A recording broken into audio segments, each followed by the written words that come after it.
রুদ্রবার্তা রান্নাঘরে আজকে নিরামিষ আলুর পকোড়া হবে। কারণ নিরামিষ দিনে আমরা কি খাবো একটা ভাব থাকে। এটা কিন্তু শুধু চায়ের সাথে না, ডাল ভাতের সঙ্গে খুব ভালো যাবে। মুগের ডাল আর এই পকোড়া নিরামিষ দিনে ভাতের সঙ্গে ভালোই যাবে, সেই জন্য আমি এটা বানাচ্ছি। আর আজকে মঙ্গলবার, শ্যুটটা হচ্ছে, সেই জন্য আমি কিছু উপকরণ নিচ্ছি আর কিছু উপকরণ বলে দেব। এখানে আমি 3টে মাঝারি সাইজের আলুকে গ্রেট করে নিয়েছি, এই গ্রেটারটার সাহায্যে আর এই বড় দিকটা দিয়ে ভালো করে ধুয়ে আমি জলটা ঝরতে দিয়েছি। আর কাঁচা লঙ্কাটা আমি ঝাল মতো নিয়েছি, আপনারা আপনাদের পরিমাণ মতো নিয়ে নেবেন। ধনেপাতা 1 মুঠো নিয়েছি, এখানে জিরের গুঁড়ো নিয়েছি, হলুদ গুঁড়ো, লবণ তো লাগছেই। এখানে আমি বেসন নিয়েছি, কারণ এর মধ্যে কিন্তু বেসন আর কর্নফ্লাওয়ার লাগবে। বেসন আর কর্নফ্লাওয়ার নিয়েছি, কর্নফ্লাওয়ারটা দেবেন। আর বেসনের পরিবর্তে কিন্তু আপনারা চালের গুঁড়ো দিতে পারেন, যেহেতু মঙ্গলবারে আমাদের ক্যামেরাম্যান একদমই চালের কোনো জিনিস খায় না, সেই জন্য আমি চালের গুঁড়ো বদলে বেসন ব্যবহার করছি। আপনারা কিন্তু যদি খান তাহলে কিন্তু চালের গুঁড়ো অবশ্যই দেবেন, তাহলে একটু ক্রিসপি হবে। তো চলুন এটা একটু মাখা যাক।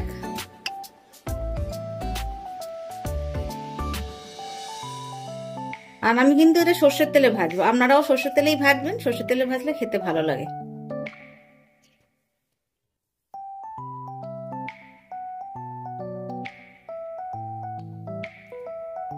ধনেপাতাটা, কাঁচা লঙ্কাটা দিয়ে দিলাম। যদি বেসন হাতের কাছে না থাকে, ময়দাও আপনারা দিতে পারেন। জিরের গুঁড়ো একটু দিচ্ছি, আপনারা এর মধ্যে চিলি ফ্লেক্স দিতে পারেন। আমি কাঁচা লঙ্কা দিয়েছি, বা গুঁড়ো লঙ্কাও দিতে পারেন। আর আমি কালারের জন্য হলুদটা দিচ্ছি, অন্য কিছুর জন্য নয়। একটু কাশ্মীরি লঙ্কার গুঁড়ো দিচ্ছি, এটা কিন্তু সম্পূর্ণ অপশনাল, একটু বেশ দেখতে কালারফুল হবে বলে আমি একটু দিলাম। অল্প একটু ছিল, দিয়ে দিলাম। অল্প একটু গোলমরিচের গুঁড়ো দিলাম, অন্য কিছু আর দিলাম না। আর কর্নফ্লাওয়ার দিচ্ছি এখানে 2 চামচ, যদি লাগে তখন দেওয়া যাবে, 2 চামচই হয়ে যাবে।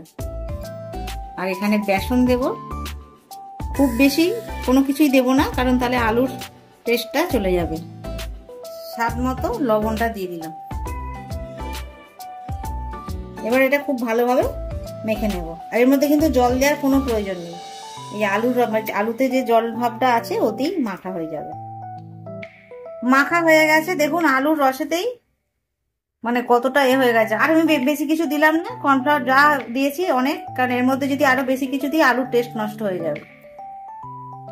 যদি আপনাদের মনে হয় তাহলে একটুখানি বেসন দিতে পারেন, আর চালের গুঁড়ো যদি দেন তো দিয়ে দেবেন, আপনারা যদি খান। তেল গরম হয়ে গেছে,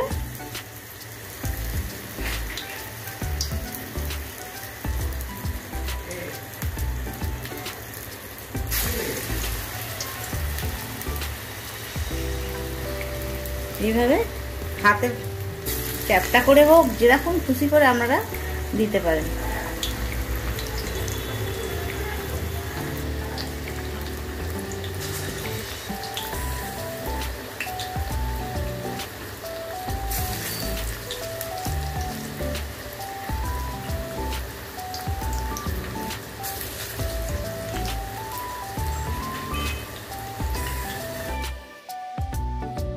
অল্প কটা থাক, পরে আবার বাকিটা ভাজবো। 1 পিঠ হয়ে গেছে, অপর পিঠ এইভাবে উল্টে দেবো। এই দেখুন কি সুন্দর মুচমুচে হবে এটা।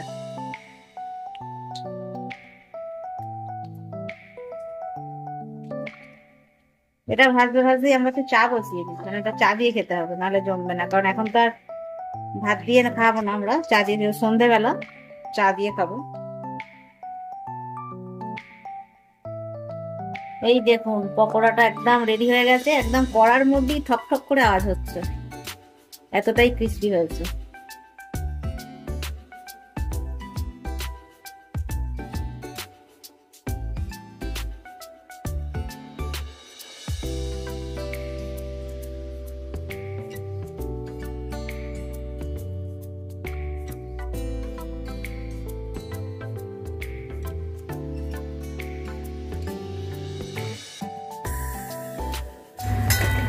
বাকিগুলো সেম প্রসেসে ভাজবো। এই দেখুন, দেখতে পাচ্ছেন আওয়াজটা, চালের গুঁড়ো দিইনি, তাতেই কিন্তু এত মুচমুচে হয়েছে।